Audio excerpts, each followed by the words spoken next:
Ассаламу алейкум рахматуллахи ва баракатуху. Урматтуу мусулман бир туугандарым.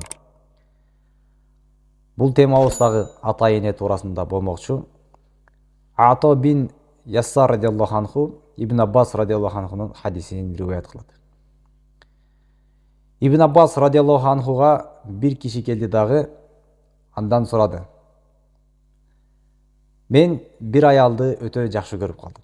Мындайча айтканда сүйүп калдым. Ал аял такыр эсимден кетпей калды. Ошол аялды көргөндө жүрөгүм кубанат. Ошол аялды көргөндө жашоом башкача болот. Кыскасы бүгүнкү күндө сүйүү кандай болсо, куддум ошондой сүйүп калдым деп Ибн Аббас радиаллаху анхуга айтат. Кийин ал аялга никелешип алуу үчүн сунуш бердим. Бирок ал баш тартты. Мындайча айтканда мени менен нике кылуудан баш тартты. Жана ал башка бирөө менен никелешүүнү каалап, ошого баш кошту.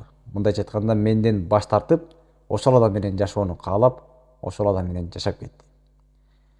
Мен намыстанып, аябай ачууландым дагы, ошол аялды өлтүрүп таштадым.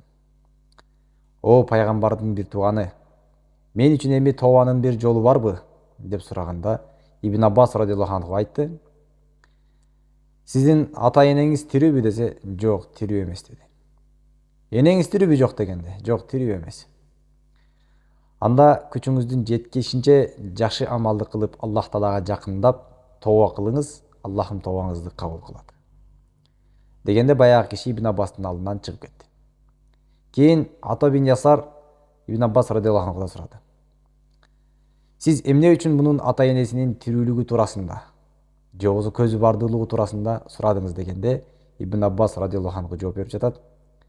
Аллах Таалага жакындатууда, ата энеге кызмат кылууда, ата энени ыраазы кылуудан өткөн жакшы амалды көргөн жокмун дейт. Мындайча айтканда, дүйнөдө кандай жакшы амалдар болсо, ошол амалдардан дагы эң абзели бул ата энеге жакшылык кылуу, ата энеге кызмат кылуу деп түшүндүрдү. Бул жердеги маселе, бул киши исламда жүрүп адам өлтүргөнбү деген суроо туулушу мүмкүн. Жок.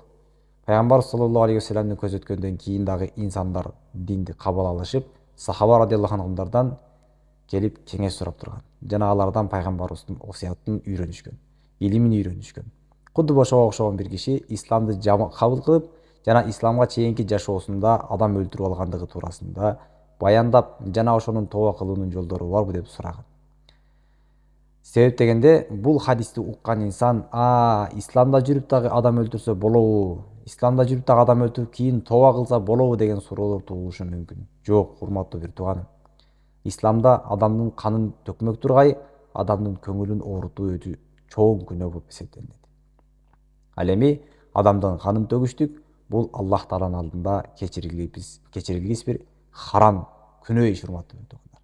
Ошон үчүн адамдын канын төкмөк тургай, адамдын көңүлүн оорутпай жашаганга мээнет кылалы, аракет кылалы, урматтуу бир туугандар. Анткени адамдын көңүлү Каабатуллонун кара ташынан дагы бийик турат, даражалуу турат, урматтуу мусулман бир туугандар.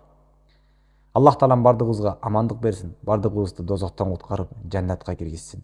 Ассаламу алейкум рахматуллахи ва баракатух.